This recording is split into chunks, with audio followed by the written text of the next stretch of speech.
नमस्कार, मैं हूं आपके साथ प्रीति और आप देख रहे हैं बिहार न्यूज। राजधानी पटना में सर्विस सेंटर चलाने वाले के साथ कुछ लोगों ने मारपीट की घटना को अंजाम दिया है। बता दें कि पहले तो कहासुनी हुई, उसके बाद मामला देखते ही देखते इतना बढ़ गया कि हाथापाई तक बात पहुंच गई। सर्विस सेंटर चलाने वाले मनीष कुमार ने बताया कि आलोक सिंह नाम का व्यक्ति एसी लेकर चला गया और जब पैसे की मांग की गई तो उसने अपने कुछ लोगों के साथ आकर दुकान में घुसकर मारपीट किया। ये पूरा मामला राजधानी पटना के कोतवाली थाना अंतर्गत डाक बंगला का बताया जा रहा है। फिलहाल मामला कोतवाली थाने में दर्ज हो चुका है और पुलिस इस पूरे मामले की छानबीन कर रही है। एक्चुअली मैं ऐसी गोदरेज कंपनी का सर्विस सेंटर चलाता हूं और मैंने एक कस्टमर जिसका नाम आलोक सिंह था और वो भारत बेंच जो आनंद ऑटो के मालिक हैं, उन्होंने एसी लगवाया और एसी लगवाने के बाद पैसा नहीं दिया, इंस्टॉलेशन चार्ज, जिसके चलते हमारे स्टाफ ने कल फ़ोन किया उनको और उन्होंने जब फ़ोन उठाया तो बोला कि मैं पैसा नहीं दूंगा और गाली गलौज किया। गाली गलौज करने के बाद उन्होंने मुझे फ़ोन किया और मैं फिर धमकी दिया। धमकी देने के बाद मुझे बुलाया गया कि मैनेज करता हूं, आकर आप बात कर लो। ग्रैंड प्लाजा हमारा जो ब्रांच ऑफिस है, वहां आने के बाद उसने ऑलरेडी 6-7 लड़के को बुला के रखा था अपने स्टाफ को और उसके बाद मुझे ज़बरदस्ती मेरे ब्रांच ऑफिस से खींच के लिफ्ट में ले जाकर मेरी अपहरण करने की कोशिश की। मुझे गाड़ी में जबरन बैठाया जा रहा था, जिसका सबूत की CCTV फुटेज में भी देखा जा सकता है, संगीता इलेक्ट्रॉनिक्स वगैरह में। और जब मैं गाड़ी में बैठने से इनकार किया तो उन्होंने बहुत मारा मुझे, वहाँ खुलेआम उन्होंने।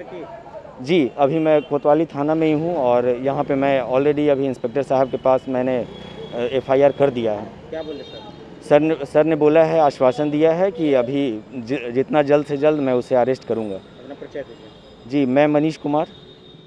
राष्ट्रीय जन संभावना पार्टी के राष्ट्रीय अध्यक्ष उपेंद्र सहनी ने कहा है कि बिहार सरकार के द्वारा बहुत सारे कल्याणकारी योजनाएं चलाई जा रही है, लेकिन कोई भी योजना सफल नहीं है।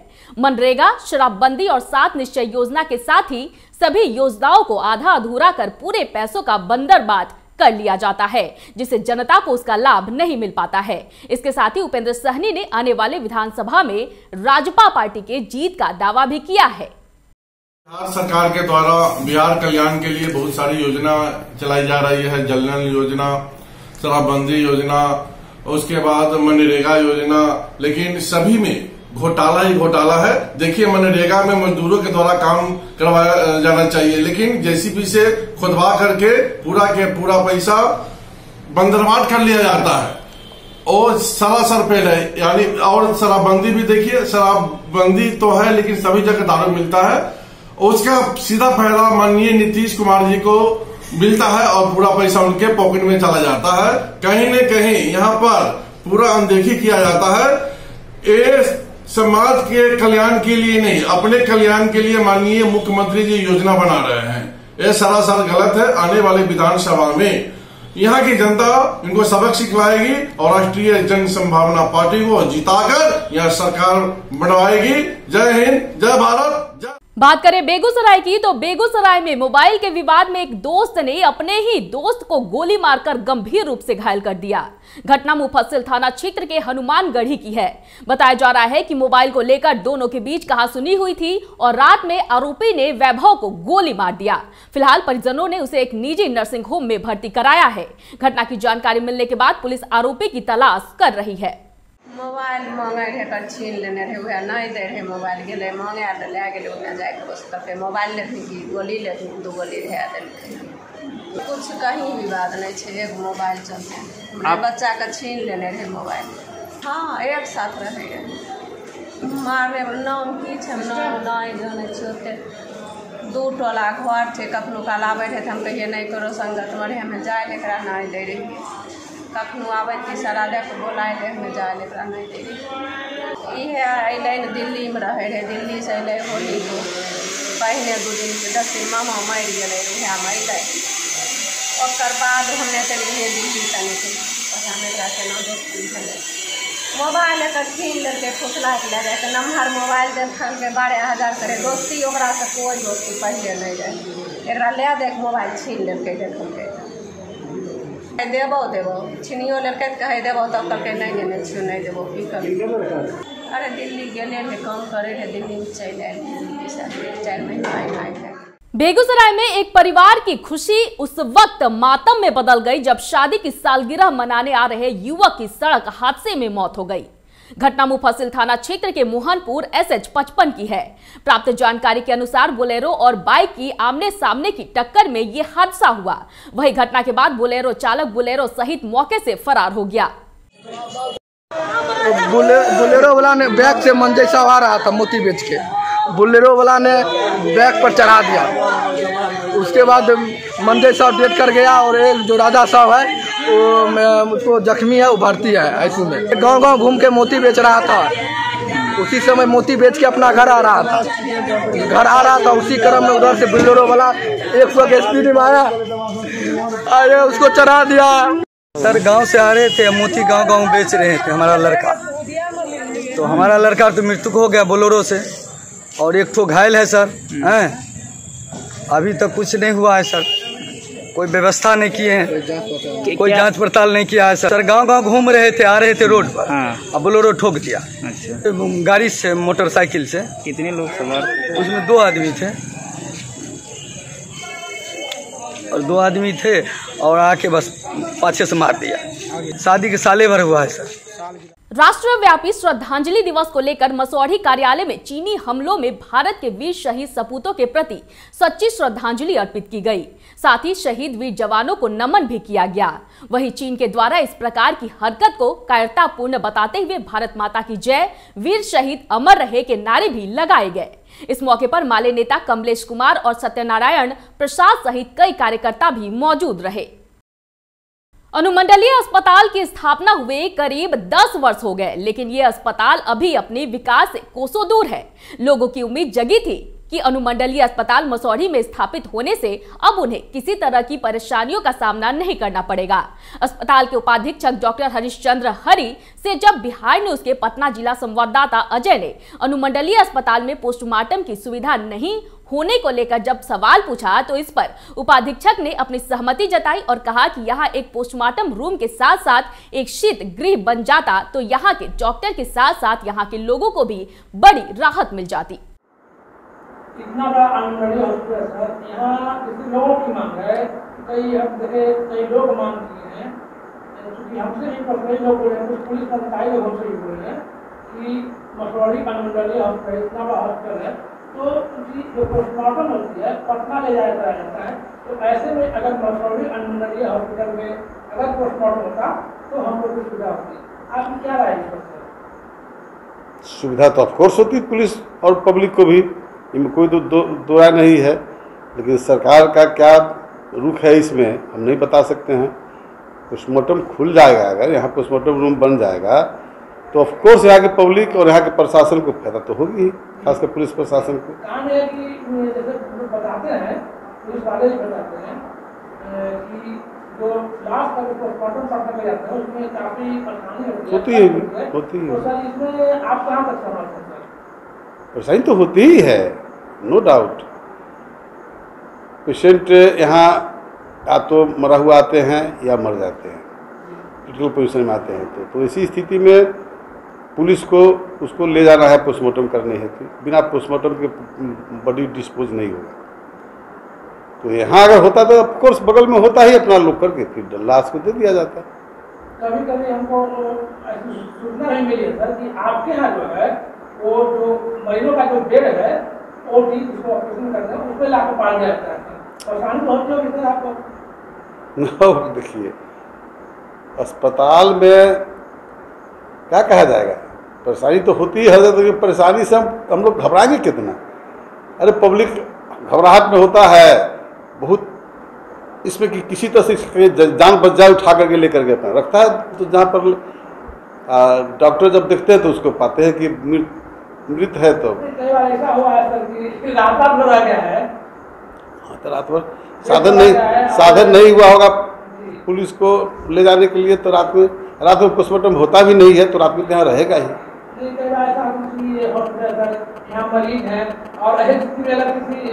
ना तो होता है, डेड बॉडी तो अस्पताल में स्वाभाविक है, मरना है जीना है, जिलाने के लिए हम लोग हैं, कोशिश करते हैं। पेशेंट मर भी सकता है। तो पेशेंट रात में तो नहीं डिस्पोज होगा ना, सुबह जाके डिस्पोज करते हैं पुलिस वाले। एकदम घबराएंगे, एकदम घबराएंगे। मरीज को तो नेचर ही होता है घबराने का। डेड बॉडी रहेगा तो हम भी आप सब आदमी घबराएंगे कि हम यहाँ बैठे हुए हैं, बगल में डेड बॉडी है। पोस्टमार्टम रूम होना चाहिए, मोर्चरी रूम भी होना चाहिए, जहाँ पर डेड बॉडी को लेकर वहाँ रखते हैं। वो लास्ट रूम होता है जो हमारे यहाँ नहीं बना हुआ है, तो वो बनना चाहिए। जी नमस्कार, आप देख रहे हैं बिहार न्यूज। इस वक्त मैं मसौढ़ी के अनुमंडलीय अस्पताल में हूँ। मैं आपको बता दूं कि यह जो अनुमंडलीय अस्पताल है, इस अनुमंडलीय अस्पताल की स्थापना 2010 में हुई थी और मसौढ़ी के लोगों को एक आशा, एक उम्मीद की किरण जगी थी कि ये अनुमंडलीय अस्पताल होने की वजह से अब हम लोगों को जो सारी कठिनाइयाँ होंगी वो यहाँ पर दूर हो जाएगी। हम लोगों को पटना जाने की आवश्यकता नहीं पड़ेगी। हम आपको ये बता दें कि यहाँ जो डॉक्टर हैं, इन डॉक्टरों के कुल 28 स्वीकृत पद हैं और जिन पर लोग कार्य कर रहे हैं। और सबसे बड़ी विडम्बना यह है कि यह जो 2010 में जो इस अनुमंडलीय अस्पताल की जो स्थापना की गई थी, इस सोचकर कि यहाँ के लोगों की परेशानी नहीं होगी, लेकिन अगर देखा जाए तो परेशानी कम तो नहीं हुई है। लेकिन यह कहा जाए कि आज भी जो मसौढ़ी अनुमंडलीय अस्पताल में जो सुविधा होनी चाहिए, ये सुविधा लोगों को नहीं मिल पा रही है। इसकी खास वजह क्या हो सकती है, ये तो सरकार जाने या अनुमंडलीय अस्पताल प्रशासन जाने। मैं बता दूं कि इस अस्पताल में अभी भी जो है स्थिति यह है कि यहाँ पॉजिटिव मरीज जो हैं वो लगातार बढ़ रहे हैं। दूसरी ओर यह देखा जाए तो यहाँ जो पोस्टमार्टम का जो सुविधा है, ये सुविधा अभी तक प्रदान नहीं की गई है, जबकि लोगों की मांग भी है। साथ ही पुलिस पदाधिकारियों की मांग है कि यह जो मसौढ़ी अनुमंडलीय अस्पताल है, इस अस्पताल में जो पोस्टमार्टम की सुविधा होनी चाहिए थी, ये सुविधा अभी तक नहीं दी गई है। ये होनी चाहिए थी और यही वजह है कि जो भी यहाँ से डेड बॉडी पटना ले जाया जाता है, उसमें परेशानी भी होती है और खर्च भी होती है। साथ ही अभी हम जस्ट यहाँ अनुमंडलीय अस्पताल के उपाधीक्षक से अभी हम जस्ट बात किए हैं, तो उन्होंने बताया कि एक पोस्टमार्टम रूम की व्यवस्था होनी चाहिए। दूसरा, एक जो डेड बॉडी का जो रह जाता है मॉर्टिटी होम जिसको कहा जाता है, कि इसको भी यहाँ बनाया जाए ताकि मसौढ़ी के लोगों को जो है वह परेशानियों का सामना न करना पड़े और किसी भी जो डेड बॉडी है उस डेड बॉडी का यहाँ पोस्टमार्टम किया जा सके, जिससे कि लोग जो परेशानी है वो परेशानी से बच सकेंगे। साथ ही साथ हमारे जो पुलिसकर्मी जो है, उन पुलिसकर्मियों को भी यहाँ से जो डेड बॉडी ले जाने में काफ़ी परेशानी होती है, क्योंकि समय भी लगता है और खर्च भी होता है। तो ऐसी स्थिति में अगर मसौढ़ी अनुमंडलीय अस्पताल में एक जो पोस्टमार्टम रूम बना दिया जाता है सरकार की ओर से, तो इससे मसौढ़ी का लोगों को भी भला होगा, पुलिस पदाधिकारियों को भी भला होगा और साथ ही साथ यह जो अनुमंडलीय अस्पताल है, इस अनुमंडलीय अस्पताल की अपनी एक गरिमा भी स्थापित हो चुकी। अजय कुमार, बिहार। कोरोना वायरस संक्रमित पॉजिटिव मरीजों को लेकर बनाए गए आइसोलेशन वार्ड में अब तक 17 पॉजिटिव मरीजों को रखा गया है। उपाधीक्षक हरिश्चंद्र हरि ने बताया कि ये सभी पॉजिटिव मरीज पालीगंज, मसौढ़ी, धनरुआ से आए हैं। उन्होंने कहा कि इसके पूर्व भी इस अस्पताल में 24 पॉजिटिव मरीज आए थे, जो ठीक होकर अपने घर वापस लौट चुके हैं। लगातार कोरोना पॉजिटिव मरीजों की भर्ती को लेकर अस्पताल के कर्मचारी भी दहशत में है। आपको बता दें कि इस अस्पताल में एनआरसी भी है, जहां 1 साल से लेकर 5 साल के बच्चे भी रहते हैं। अंदर कितना आदमी है जी? 12 गो क्या है सर? 17 गो। 17 गो जी। सब एक ही जगह है कि अलग अलग रह रहा है? अलग अलग है जी। जाते हो साफ सफाई करने? हाँ जी। क्या नाम है तुम्हारा? चंदन हो गया सर। मैडम, ये अनुमंडलीय अस्पताल मसौढ़ी है, इसमें अभी कोरोना वायरस संक्रमित जो पॉजिटिव पाए गए हैं, कितने मरीज हैं? 17 पेशेंट हैं। कुल कहाँ से आए हैं? पालीगंज से है, कुछ एक मसौढ़ी का है। पालीगंज से कितने हैं? मसौढ़ी का ना, पालीगंज का घर आया था 10 था, एक दरियापुर का है और एक मसौढ़ी का है। कुल 15 हो गया पालीगंज का। 15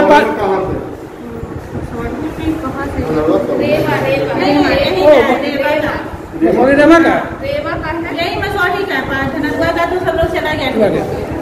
और पालीगंज था 10 पेशेंट। पालीगंज कितने बताया मैडम? 15। टोटल कितने हुए? 17 है।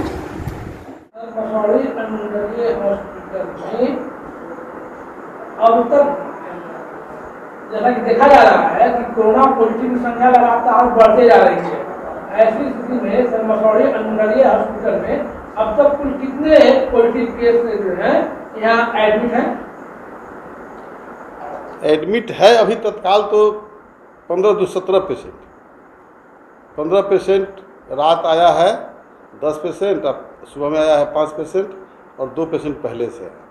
इसके पहले हम लोग 24 पेशेंट को ठीक करके यहाँ से भेजे हैं। 24% ठीक हो गए थे? हाँ, मैंने पॉजिटिव को निगेटिव करके भेजा गया था और अब अभी 17 पेशेंट आ गए हैं। तो सर ये जो पेशेंट आए हैं सर ये कहाँ से आए हैं? इसमें कहे ना कि 15 पेशेंट आए हैं पालीगंज से और 2 पेशेंट हमारा लोकल सरैया मसूरी का है। तो इन जो पॉजिटिव मरीज हैं कोरोना का, इनके लिए खास व्यवस्था किया गया है आपके यहाँ? कितने बेड बनाए गए हैं? एकदम 30 बेड का हम लोग ने आइसोलेशन वार्ड सेंटर बनाया है, जिसमें व्यवस्था तो सब चीज़ है जो होना चाहिए। अगर और मरीज की संख्या बढ़ी तो आप क्या करेंगे? तो सरकार जैसा आदेश देंगे वैसा होगा।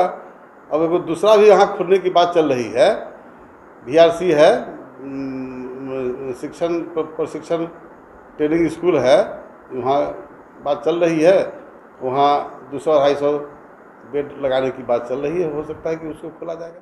बाढ़ और बरसात से पूर्व सीतामढ़ी प्रशासन लगातार मुकम्मल तैयारियों का दावा कर रहा है, जिसे लेकर सीतामढ़ी के डीएम अभिलाषा कुमारी शर्मा ने सीतामढ़ी शहर के कई स्थलों का जायजा लिया और नदी नालों की साफ सफाई के निर्देश भी जारी किए।